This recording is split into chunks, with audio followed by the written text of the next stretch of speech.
Bonjour à toutes et bonjour à tous. Je voulais vous présenter un tarot que j'ai découvert par hasard et c'était un coup de cœur en fait. Et je regrette pas de l'avoir acheté. Voilà, c'est un tarot qui est en français, hein.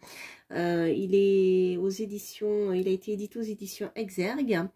Et il a gardé son titre en anglais qui s'appelle Ask the Witch, demander à la sorcière. Voilà. Alors, c'est pas trop le titre qui m'a parlé, parce qu'il y a beaucoup de tarots, d'oracles qui font référence aux sorcières. C'est l'illustration qui m'a appelée, en fait. Voilà, donc moi j'y ai vu une gitane qui était en train de faire ses potions, et voilà, donc chacun projette ce qu'il veut, n'est-ce pas?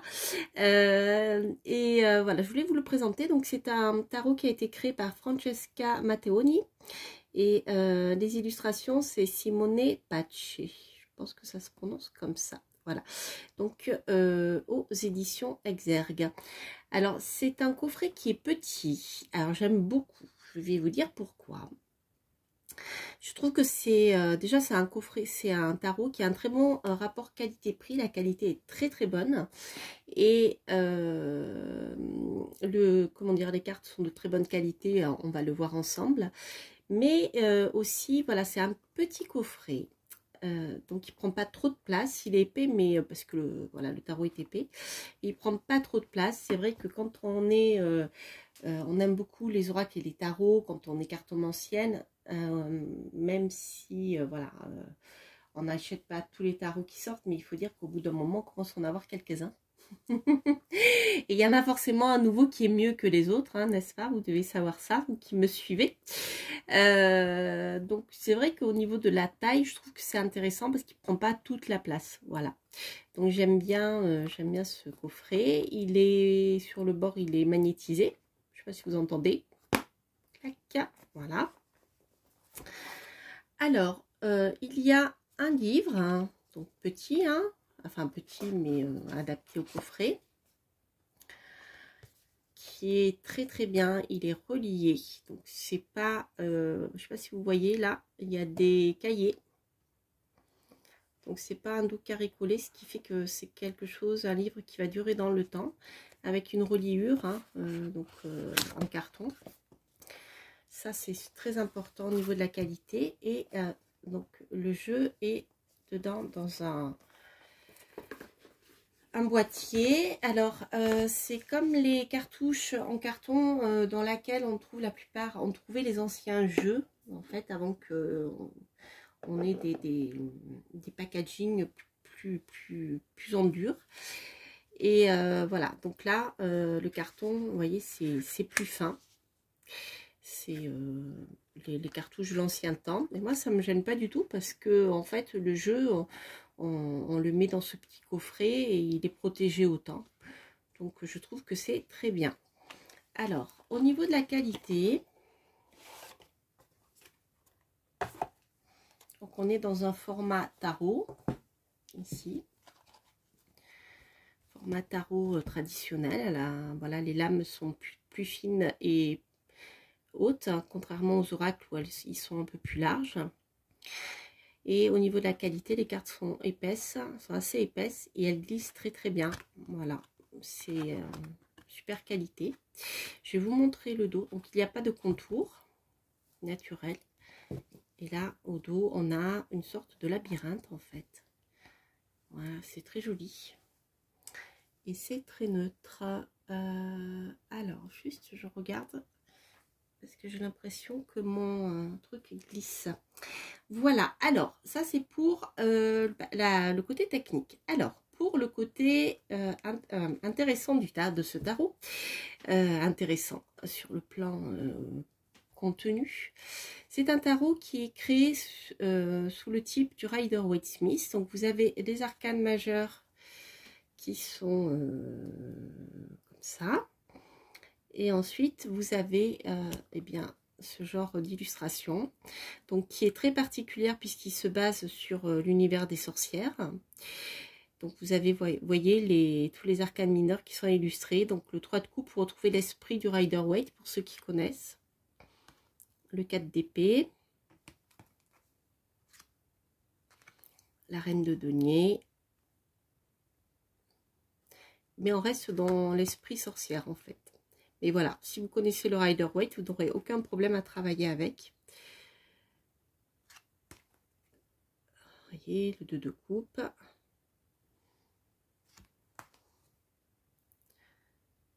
Le 8 de denier. Le valet de coupe, vous reconnaissez. Et le 8 de bâton, etc. etc. Donc je ne vais pas vous montrer tous les arcanes mineurs parce que la vidéo serait trop longue. Mais vous voyez, voilà, on est dans cet univers du Rider-Waite avec les arcanes mineurs illustrées, mais version sorcière un peu particulière. Alors là où ce tarot est très singulier, je le trouve intéressant pour ça, sur le plan du contenu. Je vais le mettre là. Hop. Ce sont les arcanes majeures. Alors les arcanes majeures sont un peu particuliers. Je dirais que si vous ne connaissez pas le tarot, si vous voulez apprendre le tarot, c'est peut-être pas le tarot qui est le plus adapté pour démarrer. Mais il a quelque chose de très singulier que j'aime beaucoup et que je trouve très intéressant. J'ai pas encore eu le temps de lire le livre en entier.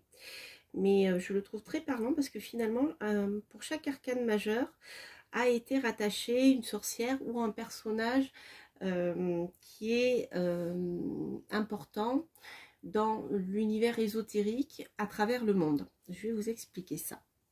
Par exemple ici, pour la lune, je vais vous montrer le... Donc là vous avez la lune ici, donc on retrouve ici sur cette arcane, ça va, on n'est pas trop loin de l'esprit du tarot. Donc on a les loups, on a les bâtiments derrière, la lune. Il doit certainement y avoir l'écrevisse pas loin, peut-être pas, mais vous voyez, on a l'esprit quand même général de la lune pour celui-ci, hein, c'est pas le cas pour tous. Mais je vais surtout vous lire ce qui est écrit et à quoi cette lame est rattachée. Et c'est là, je dirais que ce jeu sort de l'ordinaire et que je trouve très intéressant. Voilà, ça change un peu du Rider-Waite, ou voilà, c'est bien de des fois on s'ennuie un peu, hein, les cartomanciennes, d'avoir toujours les mêmes visuels. C'est bien des fois de changer un peu. Et quoique moi quand je fais des consultations, que je tire le tarot, je prends toujours à peu près les mêmes aussi, mais là c'est vrai que c'est plus fun. Si vous voulez faire un tirage le matin ou le soir quand vous êtes fatigué, et ça change un peu, c'est un peu plus gai, c'est un peu plus BD en fait, et c'est sympa. Alors la carte 18, donc la lune, donc bien sûr elles correspondent au niveau des numéros, au numéro habituel du rider. Donc ici, hein, vous l'avez reconnu, c'est E4. Donc vous voyez, pour chaque carte, vous avez ceci dans le livret. Vous avez l'illustration qui est reprise en grand, donc ça c'est sympa, on la voit encore mieux. Et chaque fois, vous avez une explication plus les mots-clés. Donc ça c'est sympa, je trouve, les mots-clés, pour si vous voulez apprendre le tarot, mais vraiment, c'est plutôt un tarot que je conseille aux personnes qui connaissent déjà le rider. Mais bon, pourquoi pas. Après, c'est vrai que si vous aimez bien les déesses à travers le monde, c'est un tarot qui peut vous parler. Alors je vais vous lire ce qu'il est écrit pour cette carte. Donc par exemple, Hécate, dans la mythologie grecque, Hécate est une divinité de la triade lunaire qui, au moment où nous arrivons à un carrefour, nous indique le chemin entre l'espoir et l'anxiété, entre le matériel et le spirituel. Vous voyez, on a une approche qui est quand même bien développement personnel, même spirituel. À l'image de ses fidèles compagnons, elle aboie la lune, qu'elle soit pleine, en croissant ou nouvelle. Hécate éclaire le monde des vivants et celui de l'au-delà, peuplé de créatures sauvages, de morts et de lointaines divinités. Il festoie au clair de lune, grâce aux offrandes laissées par les humains. Pendant un court instant, ils forment un cercle et toutes les illusions deviennent réalité. Le normal devient inquiétant, grotesque et mystérieux, comme dans les cauchemars. Donc, je ne vais pas tout vous lire hein, parce que c'est un peu long. Oh, quoique, je vais vous finir de vous lire celui-ci, comme ça vous verrez le contenu. Rappelons qu'Hécate est la protectrice des sorcières, une ancienne déesse aux origines pré-indo-européennes qui parle le langage des morts. Elle veille sur la naissance des enfants et sur les nouveau-nés, tout en surveillant les différents futurs possibles et leurs conséquences à venir. Certains rêves prémonitoires lui sont attribués. Ils sont aussi assignés à la carte de la lune, carte qui nous accable d'étranges apparitions lorsque nous cherchons la clarté intérieure, l'émerveillement dans une forêt de mensonges. Invoquer Hécate ou la lune signifie s'embarquer sur le chemin qui mène à nos parts d'ombre, celles qui nous effraient, et se vêtir comme un fantôme qui guetterait dans l'obscurité.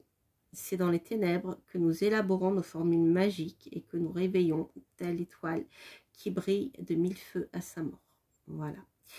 Ensuite, vous avez donc la signification qui est appelée dans le livre Les incantations de la sorcière.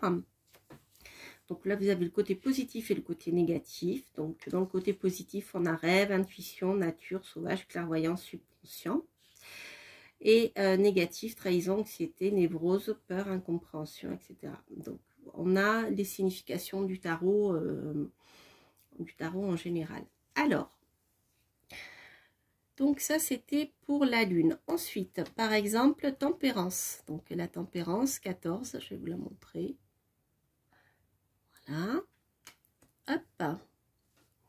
Alors, par exemple, tempérance, vous avez, c'est Buddy Early, je pense que ça se prononce comme ça.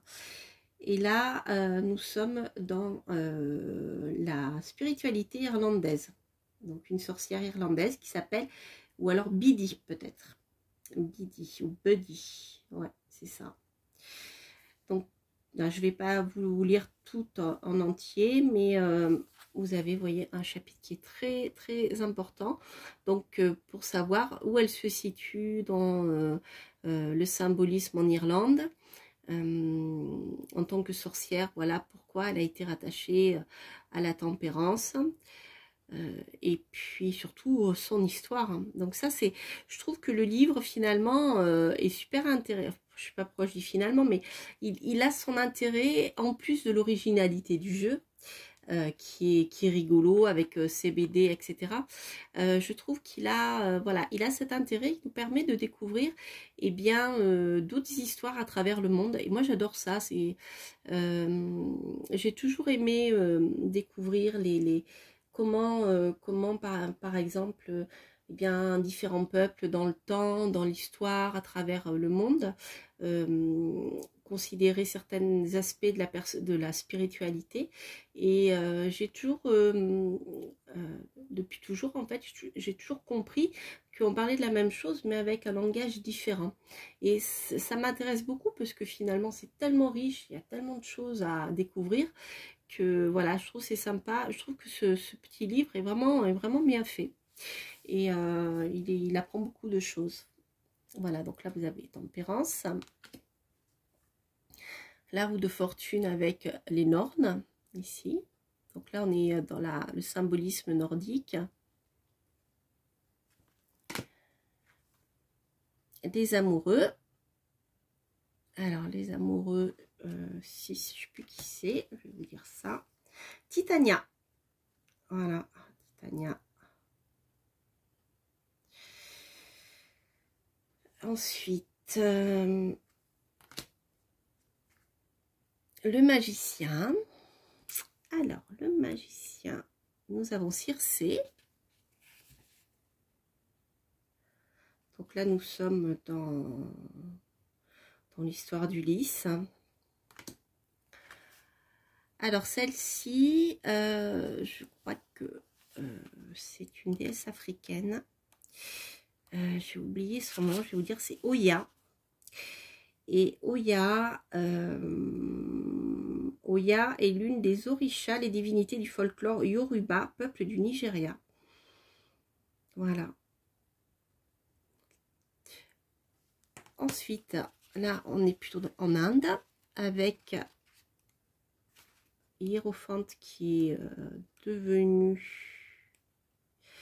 c'est Sarasvati, voilà, symbole de l'éducation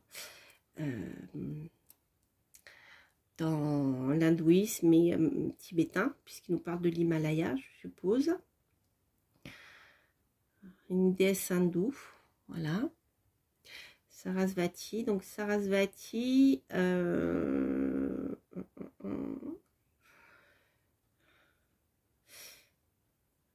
ok. Alors, ensuite, le jugement 20, c'est la Befana. Alors, la Befana, alors ici, nous sommes dans l'univers.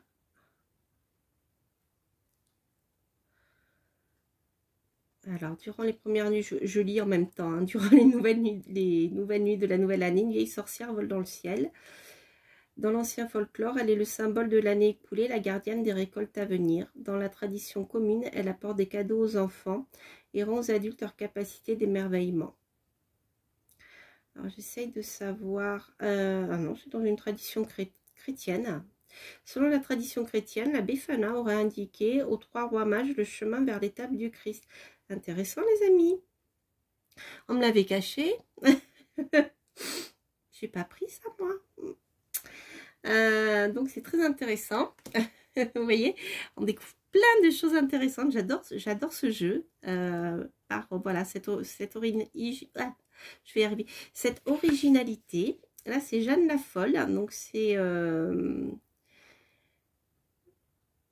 on est ici en Irlande, à nouveau, près de la maison du poète et magicien irlandais William Butler Yeats, vivait une vieille femme un peu folle. Voilà, Jeanne la Folle, Crazy Jane. J'adore cette carte, je la trouve très belle et elle est rigolote en plus. Alors, pour le pendu, c'est Luonotar. Et là, nous sommes dans la mythologie finlandaise. Voilà, c'est un esprit de la nature. Très intéressant. Donc, bien sûr, en lien avec l'océan. Le diable. Le diable. Zut. Voilà, nous avons Lilith. Ok.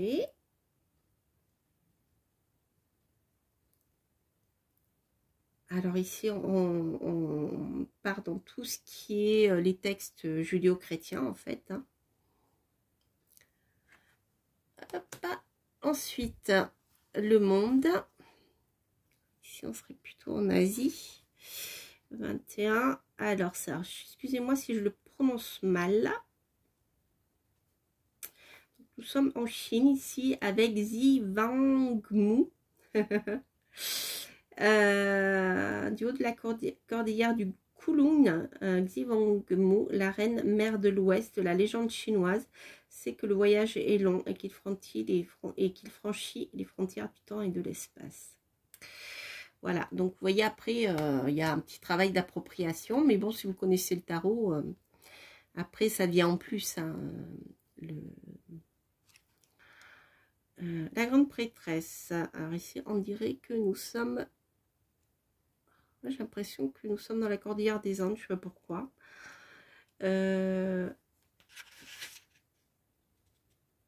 du tout, nous sommes en Italie avec la Sibylle de Coumès. Les anciennes racontent que le lac Averne, près de Naples, était la porte donnant sur les enfers. Ah, peut-être à cause du volcan.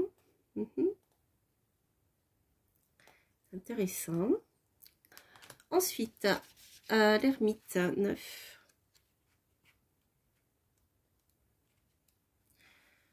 L'ermite, nous avons la sorcière d'Andorre. Donc là, nous sommes dans l'Ancien Testament.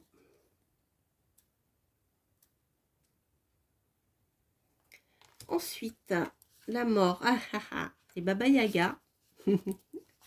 Je l'ai lu celle-ci, donc je m'en rappelle. Ça m'a beaucoup plu. Donc c'est intéressant parce qu'il raconte, en fait, l'arcane son nom a été rattaché à Baba Yaga, mais c'est pas par hasard, hein. Voilà, donc Baba Yaga, ici, on est dans le folklore slave.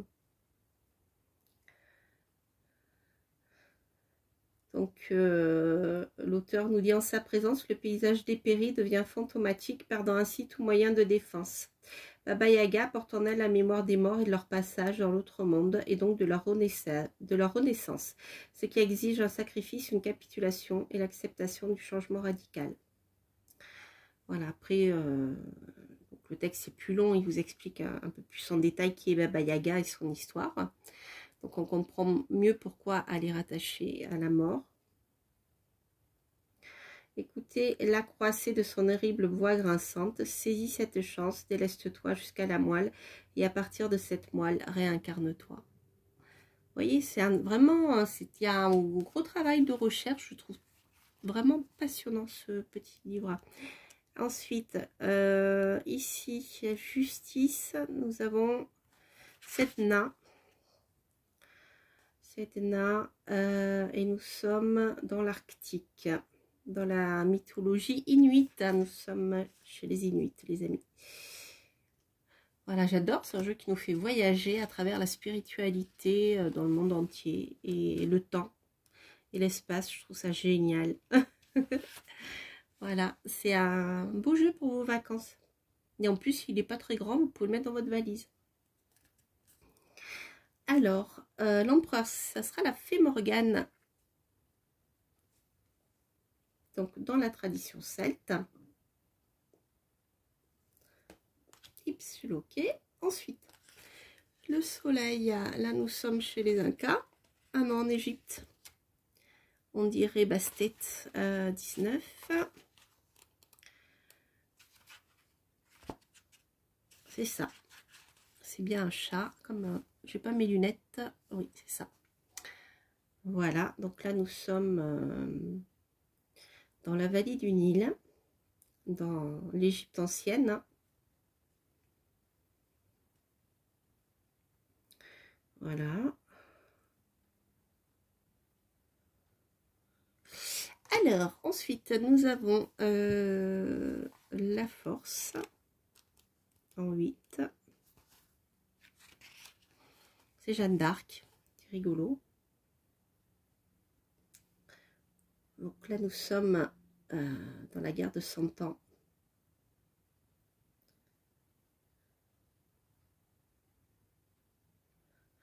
Alors, Jeanne a donné naissance à une légende qui lui a survécu, oui, ça c'est sûr, et qui continue d'inspirer les populations. Donc c'est par sa volonté de feu. Très intéressant. Ensuite, nous avons le chariot. Le chariot. Le chariot, c'est Holda. Alors, Holda, une femme vole dans la nuit, entraînant derrière elle une horde de personnages qui brillent comme des étoiles filantes. Alors, Holda, elle est où? Moi, je dirais dans le nord de l'Europe, là où il y a des rennes. Ou dans le nord, à la frontière du pôle Nord. Même, alors,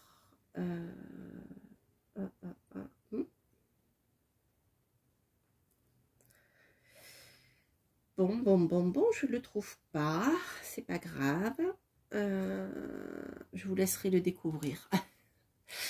Nous avons l'étoile. Alors, l'étoile Aradia. Ok, donc Aradia, eh bien la sorcière des sorcières. Dans l'histoire de la sorcellerie. Aradia, qui est ici, la fille de Diane, la reine des sorcières et créatrice de la pluie, des étoiles et du ciel qui les entoure. Voilà le lien avec l'étoile.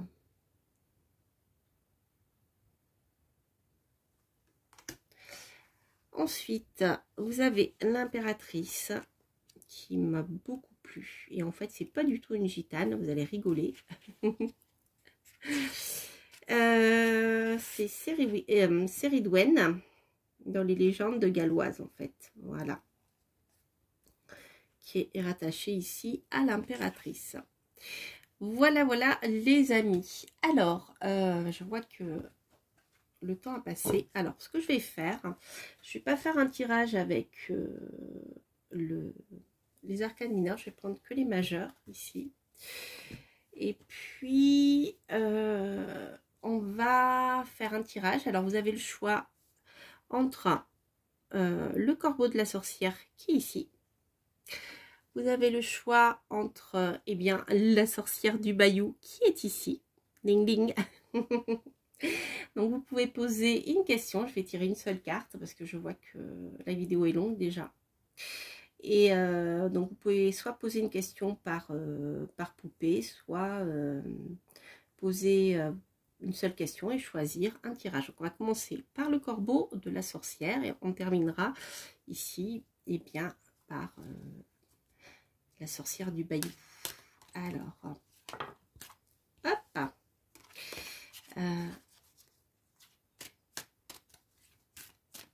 Donc le jeu est vraiment de très très bonne qualité. Je trouve que ça a un super rapport qualité-prix qui est vraiment très très bien. Alors attendez, on va commencer par le corbeau. Hop, et par ensuite sorcière du Bayou. Alors le corbeau, qu'est-ce qu'il nous dit, le messager de la sorcière? Eh bien, vous avez ici l'étoile, les amis. Alors, l'étoile, c'est une très très bonne carte. C'est la carte des espoirs de votre étoile. C'est la carte qui vous indique que vous pouvez croire en votre bonne étoile et vous pouvez faire un vœu. C'est le moment de faire un vœu, de croire en vos projets, de croire en ce qui vous anime, vos rêves les plus profonds. Donc le corbeau, le messager ici, vient vous apporter, eh bien, je dirais, un message comme quoi il est bon pour vous de croire en votre bonne étoile. Alors, l'étoile, c'est aussi une carte de lenteur, donc ça peut prendre un peu de temps hein, pour avancer, pour que le vœu se réalise. Donc, ne perdez pas espoir. Le corbeau, ici, le messager de la sorcière, vous dit que vous pouvez croire en votre rêve, les amis, en vos rêves les plus fous. Ensuite, donc la sorcière du Bayou, qu'est-ce qu'elle nous dit? On a l'ermite. Alors l'ermite, c'est une carte qui nous parle de sagesse, qui nous parle de travail en profondeur, de recherche profonde. C'est une carte qui indique aussi que vous pouvez vous appuyer sur votre vécu. Vous pouvez vous appuyer sur votre vécu, sur votre expérience pour avancer. Votre petite lanterne est là, elle est intérieure et même si par moment bien, il y a des choses qui ne sont pas faciles, vous pouvez suivre votre petit doigt intérieur, votre sagesse intérieure. Alors l'ermite peut aussi nous parler d'études profondes, de recherche, mais elle peut aussi nous parler de réussite, mais longue, après un travail laborieux. C'est Saturne, hein, la carte de l'ermite. C'est la carte où vous pouvez avancer.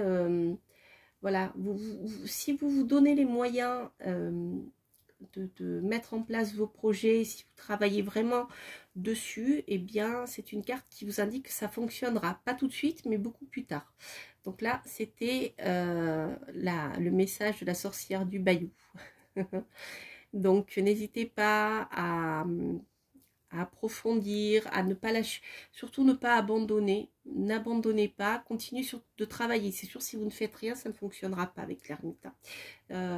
C'est pas le coup de chance qui arrive comme ça. C'est en travaillant profondément dans le temps. La réussite est là, mais pas tout de suite, dans le temps aussi. Donc, on a quand même deux cartes de lenteur.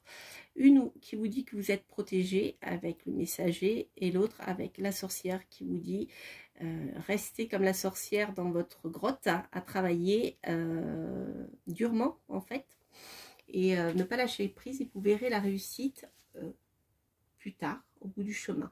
Voilà, au bout de travail, d'efforts, etc. Voilà les amis pour la présentation de ce super tarot, j'aime beaucoup, qui s'appelle Ask the Witch, qui est ici, et donc aux éditions Exergue, créé par Francesca Matteoni et Simone Pace. Voilà, voilà, je vous embrasse. N'hésitez pas à liker si vous avez aimé, à vous abonner si vous passez par là, à commenter si ce tirage résonne en vous, si vous aimez ce tarot. Quant à moi, je vous embrasse et je vous souhaite plein de belles choses. Portez-vous bien. Bye bye.